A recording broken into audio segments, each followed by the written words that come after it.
If you've ever looked at old Japanese texts, you've definitely seen these squiggly lines. While some of these squiggles just come from pre-standardized Japanese, many of them are actually ligatures.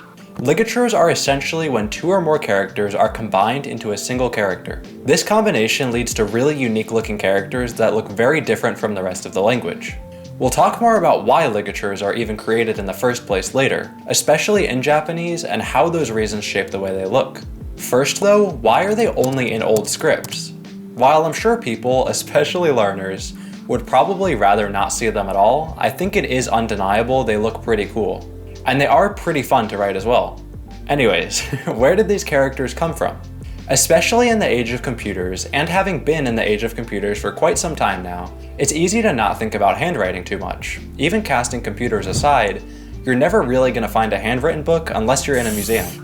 The point is, it's easy to just think of things as always being neat and tidy and forget that people used to actually have to write things down on a daily basis. Or at least more commonly than now. People who wrote for a living back then obviously didn't have computers or a typewriter, and this led to the creation of shortcuts that could be done by hand instead of by a computer. One of the easiest shortcuts to do is just remove the gap between characters. Instead of writing two distinct characters, you write one. Boom, you have just halved your writing time. Maybe you really don't mind writing though. In that case, you could just use ligatures to make your writing more beautiful or even take up less space. Some of them though, I don't think space is even thought about for a second. These ligatures are often referred to as gōryakugana in Japanese, which basically means combined and abbreviated kana, and it does just that. Of the different ligatures, there are some different variations, with some evolution occurring over the years, though they stayed pretty similar. Along with the concept of gōryakugana, there is also tsuzukegaki, literally continued writing, meaning instead of stopping when writing, you continue. Yep, it's pretty simple. This is kind of confusing because continued writing literally just sounds like how I described gōryakugana, but there is a distinction. All ligatures are continued writing, however, not all continued writing are ligatures. This is basically just the same as kanji.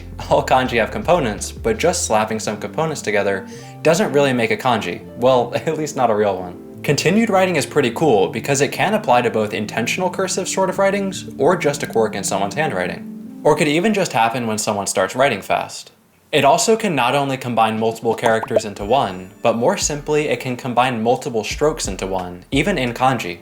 The last term I will go over is gōji, referring to ligatures, but more generally. The kanji literally means jointed letters or characters. These don't only have to be Japanese though, as demonstrated with the little AE thing here in Yuriesu Kaizaru. With these being so common in old writings, it seems like they would always be used. However, that's not really the case, as you probably already know.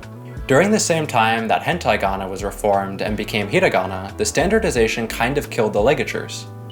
To explain this briefly, a rule was made, basically making each character one sound. The goal was to improve literacy and standardize hiragana, which it did pretty well.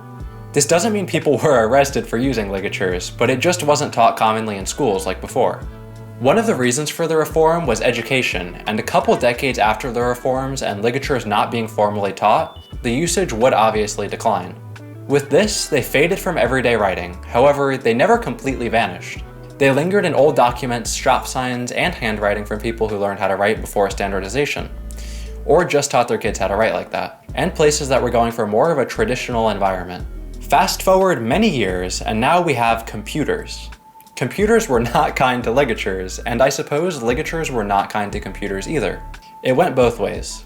Adding them would not only require new Unicode characters to be made, but some of them would end up poorly formatted, which isn't really worth it with the already extremely low usage of them. With horizontal writing being far more common on computers compared to when ligatures were originally used, many of them simply weren't designed to be written in this direction. I suppose you could squish or rotate them, but that doesn't really seem like a great option, does it? There were other reasons too, but it was pretty clear that most ligatures wouldn't go great on computers and would pretty much just be a waste of space. No offense. Most doesn't mean all though. Yori and koto were added to the Unicode, allowing them to be typed. This was mainly for the purpose of preserving old text digitally. Without the character being in Unicode, you would have to use some sort of image-based workaround, and it doesn't really work great at all, which you can see on some of these websites that talk about them. So computers kind of finished what the language reform started. If you wanted to use ligatures, now you must go use paper. Now it's in the same boat as hentai-gana, where it might be found on a sign for an old tea house or something like that. Which I think it does its job pretty well. It's definitely cool to see them being used somewhere that isn't just an old book or a manuscript. With all of that out of the way, what are some common examples of these?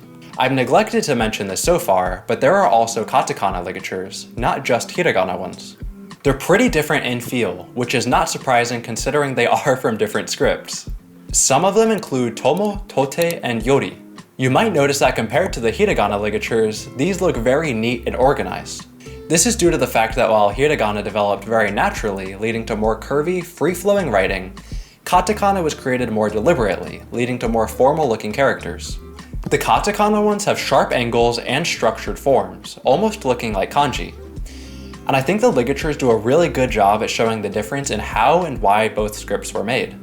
Anyways, alongside the ligatures, there are non-ligatures. They seem really similar in essence, but instead of them being multiple characters combined into one, there are just multiple sounds in one character. For example, koto, goto, and nari. Instead of koto being a mix of ko and to, it is just an individual character, with no relation to these two. I just thought I would mention those because they are pretty similar and were created for similar reasons, but the process of creation was just different. The actual name of these would be polysyllabic katakana, being katakana with multiple sounds or syllables. Hiragana actually has a polysyllabic character too, which is also nari, and apparently came from this kanji, which is pretty cool. These do a pretty good job at showing the unique concepts that were there before standardization came about. Moving on to the vertical ligatures, these look really interesting. Sadly though, as I said in the computer section, they are just kind of not feasible on a computer. That doesn't really matter though because they're already not really used. Two examples of these are kashiko and then mairase saurafu. I think that's how you read that, at least according to the wiki page. Other things say mairase soro. I don't know, it's old keigo, the reading doesn't really matter. What matters is the ligature right now. It went from this long string of characters, which was basically just a whole phrase, to this, which just appears as a long winding line and almost looks simpler than some kana. Maybe just minus the height if you shrink it down a tiny bit. Then, some years later, it was also written like this, which has an extra stroke. There is a pretty cool diagram for this which shows how each of the kana and kanji became a part of the ligature.